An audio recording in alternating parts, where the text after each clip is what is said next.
Baš prije neki dan sretnim druga iz kraja, kod djeca se znamo. Reko Jesse, Johnny, brate, dugo nisi bio vamo. Kako je tamo, da li zna za nas iko ovdje, ko da je još rat, samo što ne puca niko. Ma dobro je u Švici, hoće pričat meni Johnny, samo nije ko ovdje, tamo su drugi fazoni. Turizam tamo cvjeta, planine od snijega i leda, al kad kažeš da si Srbin svak te preko kad gleda, mada dobro sam se snašao. Barem u početku, znaš kad sam otišao tamo, imao sam tetka i tetku, bio kod njih mjesec dana dok sam došao do svog stana. Iznajmio ga od nekog iz Srebrenice muslimana, taj Johnny nemoj strah. Lik mi je pomogao ko brat, kaže evo ti stan ti daj koliko budeš mogao dat. Ubrzo nađoh i posao u jednoj privatnoj firmi, prvo sam radio kod domar, a poslije na mašini i to sve zbog tetka brate. Tetak me poguru, zahvaljujući njemu sam do kancelarije do guru. A tu brate radiš kad ti je dosadno sjedit, imam svoj stan i hljeb, reko sad se mogu ženit. Tu sam ti radio otprilike godinu dana i tad upoznah svoju ženu brate, zvala se Lana. Ma kako misliš zvala? Pusti, o tom ćemo poslije, ona ti je pobjegla iz rata isto odavde iz Bosne. Ono isto ko i ja kad se bježalo iz Juge starog su joj roknuli u Sarajevu 92. Tako ja i Lana prođo smo i smijeh i suze, a onda nakon par mjeseci odlučili smo se uzeti. Pa ekstra je to Johnny, kako nije stari, onaj stan smo ubrzo kupili, sve nove stvari. Život super krenu, ja sa svojom ženom imao auto, pare, stan, sve je bilo kao san, volio me kurac za rat.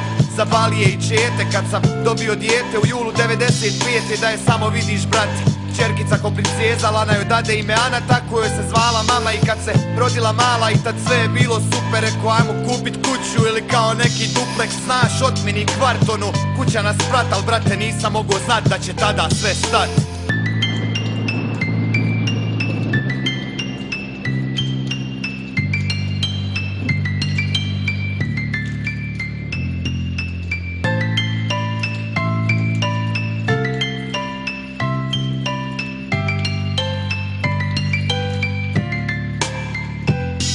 Da ti nastavim priču, reče mi Johnny kroz suze, da vidiš kako dođe sranje i kako sve ti uzmi, kako imaš sve i kako život blista, a u sljedećem trenutku nemaš više ništa. Tako jednog dana kad je iz bolnice izašla Lana, se poče da se ruši brate, došao je do sranja, bio je 25. juli, ona do prodavnice pođe, reče mi volim te Nikola, brzo ću da dođem, ali više nije došla. Tog kobnog dana čuo sam vrisku štripu guma kroz prozor iz stana i desilo se brate dok je prelazila cestu, vozač je pobjegao, a Lana je ostala mrtva na mjestu. Ne mogu da vjerujem Johnny. Pa i ne moraš brate, to je moja nesreća, ne moraju zbog tog drugi da pate. I tad sam sebi rekao ja sa utokom na čelu, Johnny Bog je tako htio, ovo je Božije djelo, bolje nastavi se borit, bar nekana ima tacu. Reko bit će sve u redu, reko imam dobru platu, reko izvući ću se ja iz ove noćne more. I nikad nisam znao da će sve još biti gore. Pa šta je bilo dalje?